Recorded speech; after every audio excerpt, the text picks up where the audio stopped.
दोस्तों, अकेले बैठकर खुद से एक सवाल कीजिएगा, आपके मरने के बाद कितने लोगों को फ़र्क पड़ेगा? जिन्हें फ़र्क पड़ेगा, उनका ख़्याल कीजिए, बाकियों को छोड़ दीजिए। आइए सिंह राशि के जातक जो सबका ख़्याल करते हैं, उनका राशिफल जानते हैं। 2025 में आपका राशिफल कैसा रहने वाला है? मैं बताऊंगा सारे पक्षों में आपका डिटेल राशिफल और साथ में कुछ आसान उपाय भी। तो अंत तक ज़रूर बने रहिएगा मेरे साथ इस वीडियो में। और अगर आज आप पहली बार आए हैं मेरे चैनल द डिवाइन मैनिफेस्टेशन पे, तो प्लीज़ मेरे चैनल को सब्सक्राइब कर लीजिए, बेल आइकन प्रेस कर दीजिए, इस वीडियो को लाइक कर दीजिए और कमेंट्स में हर हर महादेव लिख दीजिए।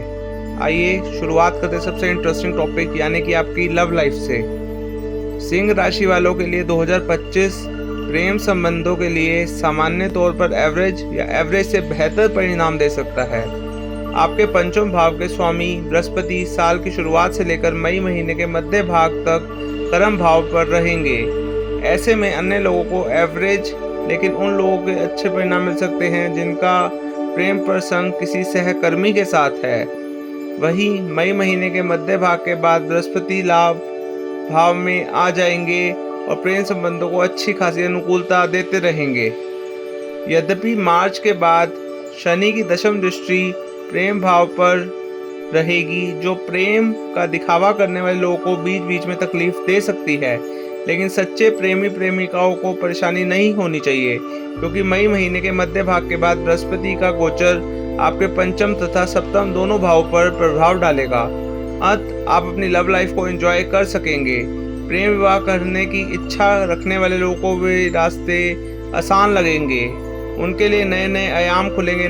नए पार्टनर के साथ अपनी लव लाइफ शुरू करने चाह रहे जातकों को भी सक्सेस मिलेगी, और जो जातक अपनी लव लाइफ को और बेटर करना चाह रहे हैं, उसमें कुछ तड़का लाना चाह रहे हैं या फिर अपने प्रेमी के साथ कहीं पे डेट वगैरह पर जाना चाह रहे हैं, शॉर्ट ट्रिप पर जाना चाह रहे हैं, उस पर भी आपको सक्सेस मिलेगी। कुल मिलाकर कहा जाए तो 2025 आपकी लव लाइफ के लिए बहुत अच्छा रहने वाला है। बृहस्पति देव की कृपा से आप बृहस्पतिवार के दिन एक रेड कलर की कैंडल अवश्य जला दीजिएगा अपनी लव लाइफ को और बेटर करने के लिए।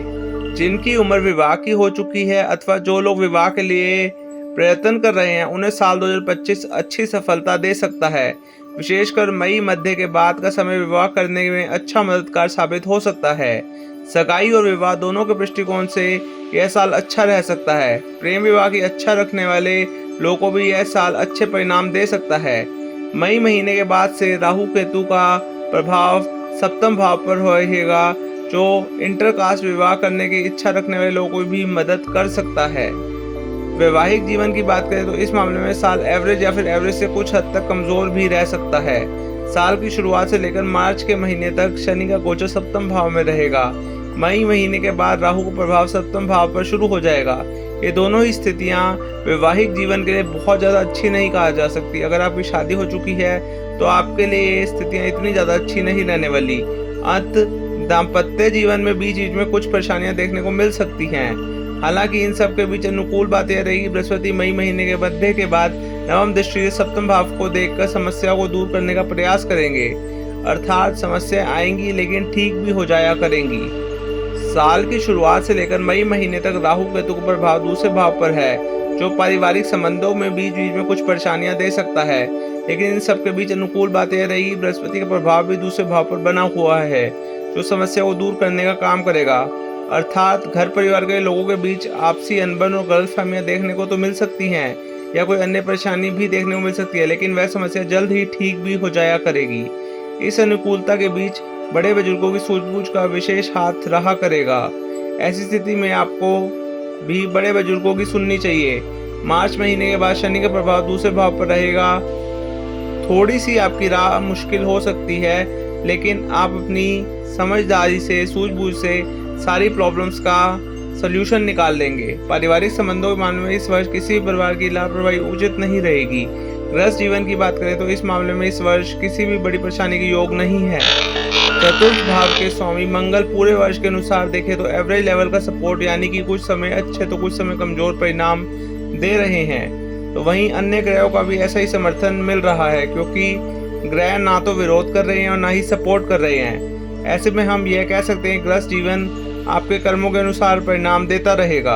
आइए अब बात करते हैं भूमि, भवन व वाहन सुख की। सिंह राशि वालों के लिए भूमि व भवन से संबंधित मामलों में यह साल औसत लेवल के परिणाम दे सकता है, अर्थात आप अपनी कोशिश और मेहनत के अनुरूप परिणाम प्राप्त करते रहेंगे, लेकिन इस मामले में किसी भी प्रकार का रिस्क लेना बिल्कुल सही नहीं है। साल की शुरुआत से लेकर मार्च के महीने तक शनि की दशम दृष्टि चतुर्थ भाव पर रहेगी। यह कमजोर बात है, लेकिन बृहस्पति की दृष्टि भी रहेगी, यह अनुकूल बात है। वहीं इसके बाद शनि 8वें भाव में जाकर विभिन्न मामलों में कमजोरी देने का काम कर सकते हैं, जबकि बृहस्पति लाभ भाव में जाकर विभिन्न मामलों में अनुकूलता देना चाहेंगे।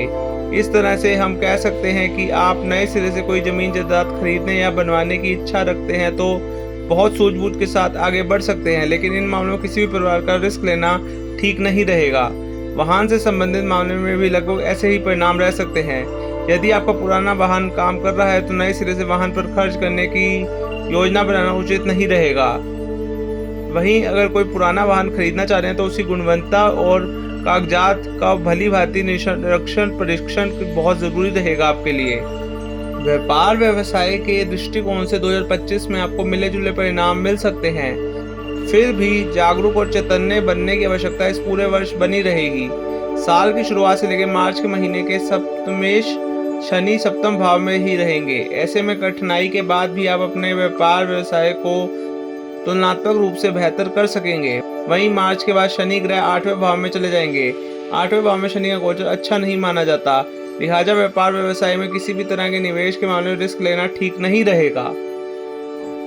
मई महीने के बाद से राहु का गोचर भी सप्तम भाव में प्रभाव डालने लग जाएगा।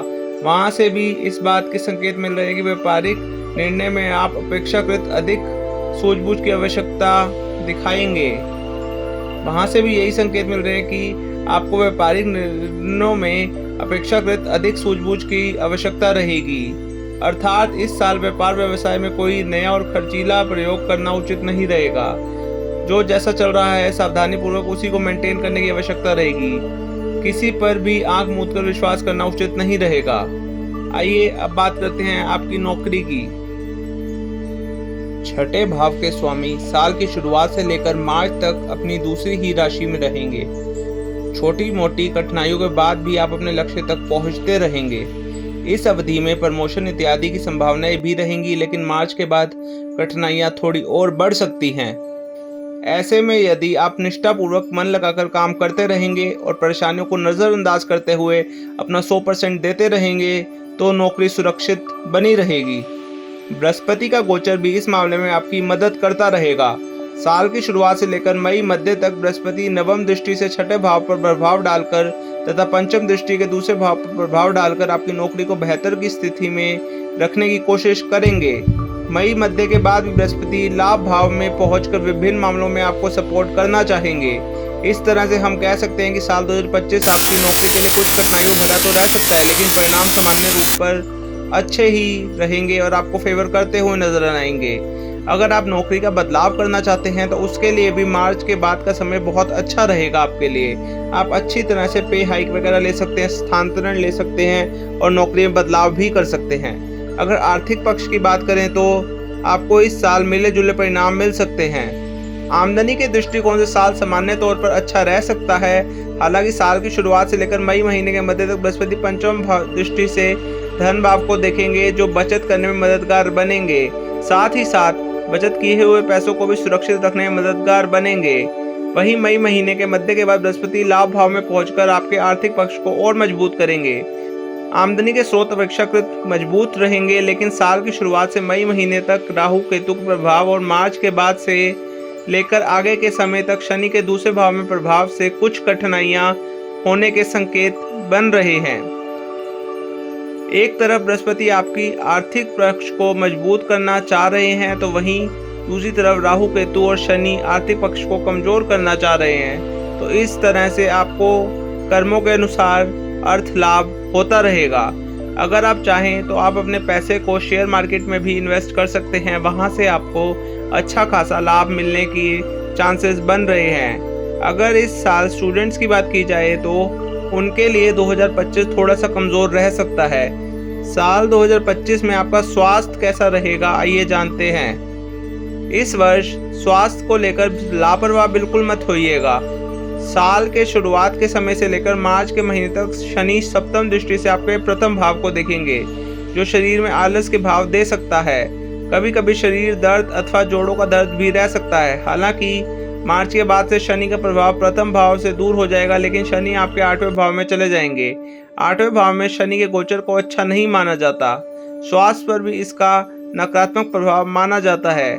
शनि के गोचर के चलते इस वर्ष स्वास्थ्य के प्रति जागरूक बने रहना आपके लिए बहुत ज़रूरी रहेगा। वही मई महीने के बाद राहु केतु का प्रभाव भी आपके पहले भाव पर रहेगा। ये स्थितियां स्वास्थ्य के लिए बहुत अच्छी नहीं कहा जा सकती। विशेषकर पेट की समस्याएं, सिर दर्द, दिमागी भ्रम जैसी समस्याएं अधिक देखने को मिल सकती हैं। आपका खान पान भी बिना कंट्रोल के रह सकता है, जिसके कारण गैस, बदहजमी आदि की शिकायतें भी देखने को मिल सकती हैं। इसलिए सभी मामलों पर जागरूक रहना आपके लिए बहुत ज़रूरी रहेगा। हो सके तो जिम वगैरह कीजिएगा, डाइट वगैरह कीजिए और जितना हो सके वॉक वगैरह पर जाइए, योगा अभ्यास कीजिए और रनिंग वगैरह कीजिए, लेकिन अपनी सेहत का आप खुद ख्याल रखिए। इन सब के बीच अनुकूल बात यह रहेगी, मई मध्य के बाद से बृहस्पति का प्रभाव आपके लाभ भाव पर और पंचम भाव पर रहेगा, जो पेट आदि से संबंधित परेशानियों को नियंत्रण करने में आपकी मदद करेंगे। अर्थात इस साल स्वास्थ्य थोड़ा सा कमजोर रह सकता है, लेकिन बृहस्पति की अनुकूलता आपके रिकवरी रेट को बेहतर करेगी। फलस्वरूप सावधानी निर्वाह करने योग्य लोग अपने स्वास्थ्य को मेंटेन रख सकेंगे। बस अपनी डाइट का और अपनी एक्सरसाइज का खास ख्याल रखिएगा। अब आपके लिए आसान से उपाय बताता हूँ, जिनसे आपकी राशि दोष मुक्त हो जाएगी और आपके जीवन की राह आसान हो जाएगी। सबसे पहले प्रत्येक गुरुवार के दिन मंदिर में बादाम का दान कीजिए। हो सके तो मंदिर के बाहर बैठे भिखारियों में भी आप ये दान कर सकते हैं, या फिर मंदिर के अंदर पुजारी को भी ये दान कर सकते हैं। माथे पर नियमित रूप से केसर का तिलक लगाइएगा।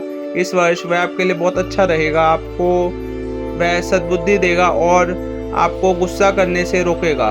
चांदी का कोई कड़ा पहन सकते हैं अपने हाथ में। इस चांदी के कड़े से भी आपकी किस्मत चमकेगी। तो ये 3 आसान उपाय करके अपनी लाइफ को थोड़ा और इजी बना लीजिएगा। अगर आपको यह वीडियो पसंद आई तो मेरे चैनल द डिवाइन मैनिफेस्टेशन को सब्सक्राइब कर लीजिए, बेल आइकन प्रेस कर दीजिए, इस वीडियो को लाइक कर दीजिए और कमेंट्स में हर हर महादेव लिख दीजिए। मैं आपको अपना ज्योतिष आचार्य माधव मिलूंगा या आपके अपने चैनल द डिवाइन मैनिफेस्टेशन में आपसे हर रोज़, हर हफ्ते, हर महीने, हर साल। Thank you, take care, bye bye, see you.